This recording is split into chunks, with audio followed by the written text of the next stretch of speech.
Alright, today I'm making a sword. Tactical Wakizashi, I believe it is. It's about a 30-inch blade, 31 inches or so. I got some 5160 high carbon steel. I cut it 2 foot. It's an inch and a quarter thick. This way, and a quarter inch thick this way. I'm going to stretch out the handle to an inch, about 9 inches long. And then I'm going to stretch the blade from whatever this is, an inch and a quarter, from there all the way to about an inch, maybe 3/4 of an inch to the very tip of it. By the time I stretch the handle and the point out, because basically I'm leaving the middle more or less alone, I'm just going to stretch the handle out and stretch the beginning, the front out, and I should be about around 31 inches or so long. And I ain't going to bore you with the hammering process because it's more or less the same thing. You just hammer out the handle, hammer out the blade. So I'm not going to I'll show you a little bit of that, but mainly I'll show you the heat treatment process on how to make a sword. It's pretty similar to the knife making videos that I've done.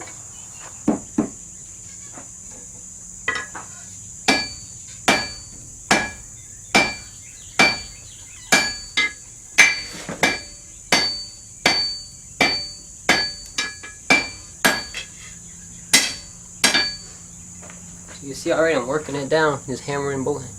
And I got a big hammer, it's a 10-pound hammer. You want to hurry up and do what you got to do, because the more you heat it up and cool off, you're burning the carbon out of it and turning it back into iron. Get you a big hammer and hurry up and hit it, do what you got to do and keep on going.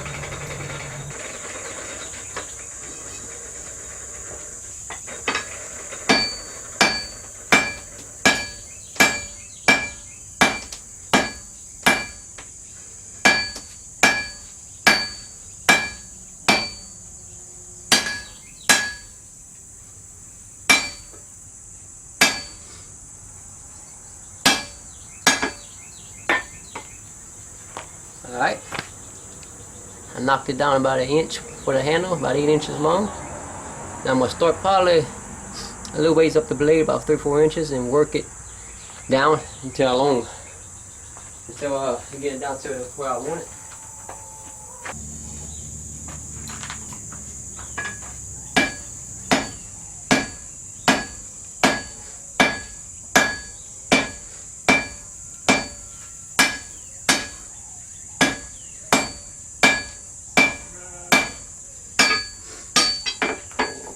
As you're working a piece of metal, it has a tendency to make a curve. As you see, I'm trying to make it straight, but as you hammer it out, it does like a puddle of water. It makes a circle shape. So you have to constantly re-hammer it and heat it up to straighten it out. So if you just hammer it and go with it, it'll curve on its own. Now you don't want it to curve because the start of this sword is a straight sword, and when you heat treat it, it has a tendency to curve on its own. If you do it right, if you make the back of the blade softer than the edge, it's going to curve on its own regardless. So you don't want to have a curved blade and go put it in the heat treat and curve it, which will probably almost make a circle once you quench it.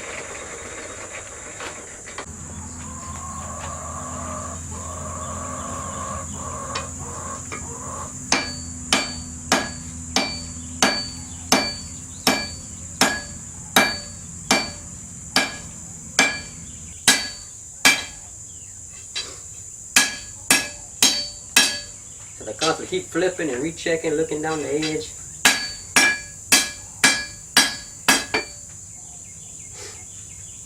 You can't use a big hammer. Use a small one, but now you can see it's starting to work itself down. It's still a little wide right here, so I'm going to just work the whole thing down. More or less, it's just more hammered, so I'll show you the next step. Alright, I'm going to cut the blade right now.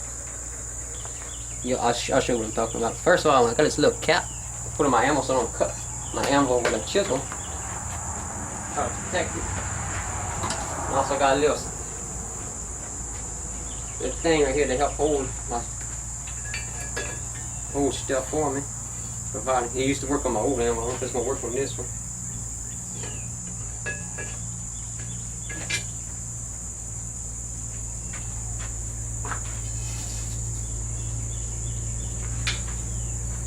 I found my chisel. There it is.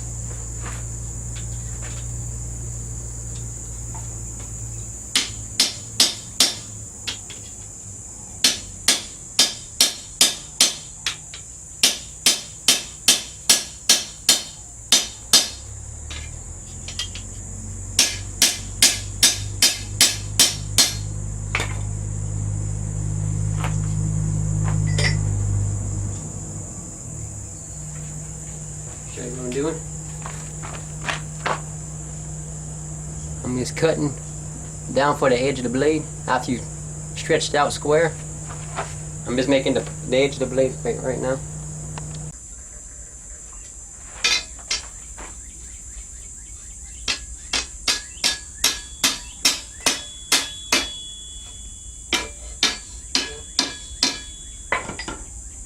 After you scar it up with that chisel, you should be able to break it fairly easy.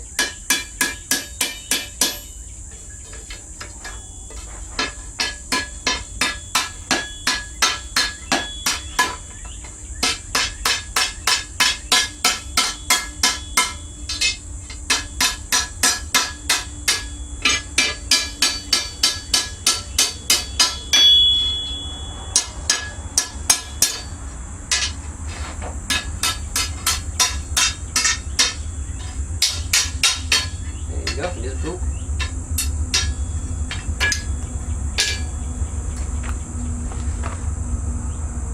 And that little cut right there helps out a whole lot. Alright, now I'm going to have to heat it up again and hammer this more uniform. It's already coming together. Lucky it's a short sword, it ain't that much of work. The longer the sword, the more problems you have.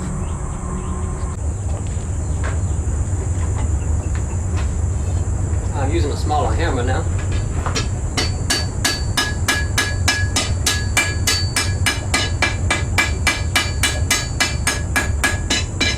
But basically I'm just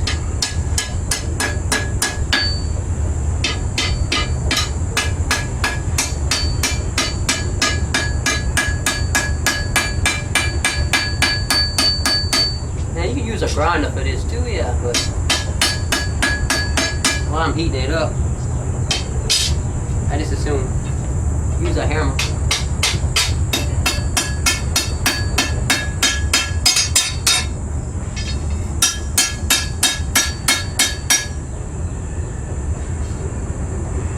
I constantly keep checking how straight it is. And as the metal cools, it's getting a little softer and softer and softer.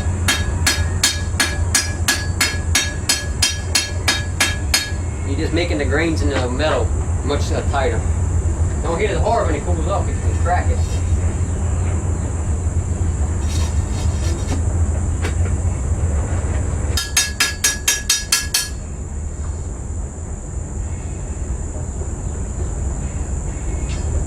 Alright, coming to that point.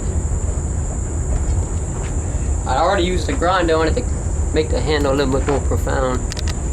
But you can use a file if you want. I just took the grind and came up and kind of just smoothed out the bottom edge. Also the edge right here too, that's why it's kind of shiny. I took that grinder too and kind of flattened it out. You can use a file, you can get as close as you want with a hammer, but since you hammer it and heat it in the forge, right now you can use a grinder. And once you start the heat treatment process, I wouldn't recommend using a grinder because it causes heat and messes it all up. Alright, since I did all this hammering on it, and heating and cooling and all the other stuff, I gotta normalize it. But basically I gotta heat it up real slow and let it cool off very slow. And I'll show you that step next.